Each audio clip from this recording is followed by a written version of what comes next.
The lesson. Oh yeah.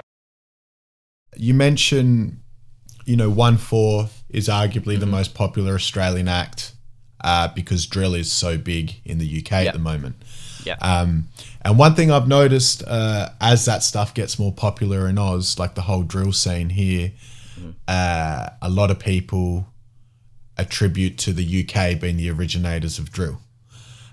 Whereas to my understanding, and I could be wrong, but to my understanding, drill was originated in Chicago in the States. Now, care to give your take on, whether I'm correct, incorrect, and, how big is the drill scene really in the UK at the moment? Yeah, so, drill, to my knowledge as well, because I'm more educated on rap and grime than I would be drill. But yeah, drill, to my understanding, originated in Chicago. The UK adopted it and kind of, it started sounding like Chicago drill, and then very quickly it branched off into its own thing. And the UK adopted it and turned it into a UK thing. It changed it into its own style to the point where you can differentiate Chicago drill and UK drill. You can tell the difference between the two. And obviously UK drill was just a massive thing here. It was kind of like a resurgence of the feeling that grime give. When grime first come about, it was kind of, we've finally found a genre that tells the stories that we're living. It finally it gives a true representation of what it's like here in the UK or in London or where you grew up. And that happened 15, 20 years ago. So now you have drill that kind of 2015, 2016, I could be wrong, 2015, 2016, when it started to really popularize.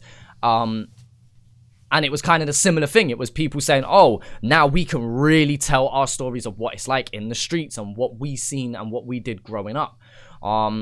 And so, yeah, drill just become a massive, massive thing, and it's obviously carries a lot of controversy, especially by the mainstream media and in the public eye.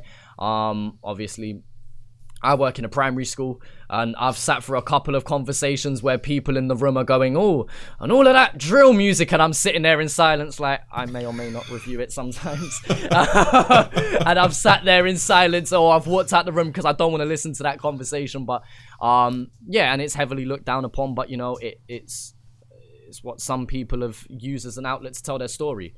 Some people have made careers out of it. Some people have got themselves out of their situation through telling those stories and through making that music. So, I can't ever downplay someone like that. Someone's in a bad position, why can't they tell their story? And so you got UK drill there, and then Australian drill, similar thing. I think they've kind of adopted the UK style and have very quickly branched it off into their own thing. I mean, it's interesting because I hear certain groups like, let's say, HP Boys, for example. Shout out HP Boys, man. They're so sick.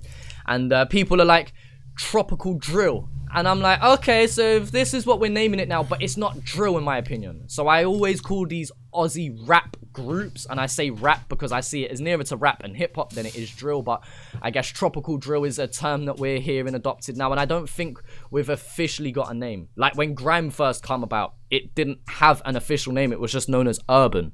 And then all of a sudden everyone started calling it grime, and they're like, grime? Alright, grime's what it's called. And so I guess it will be a similar thing with Aussie drill. Will it be called tropical drill, and is that what we're going to be calling it? I'm not too sure, but and we've had a bunch of groups come out and just do their thing, and I think it's amazing to see these groups just come out and just these different areas just being represented now, just like, this is our area code, this is what we represent, shout out, and just people are just having a good time with it, man. So I think it's sick, and I hope it continues to just develop into its own thing completely, because there's still some people that have the UK connotation of you're copying so and so and X is copying Y, and I hope it really just branched off so it's completely its own thing. But I think it's pretty much there. I just hope it just cleanses out the bottom half of it now, and I think we'll get there. The lesson. Oh yeah.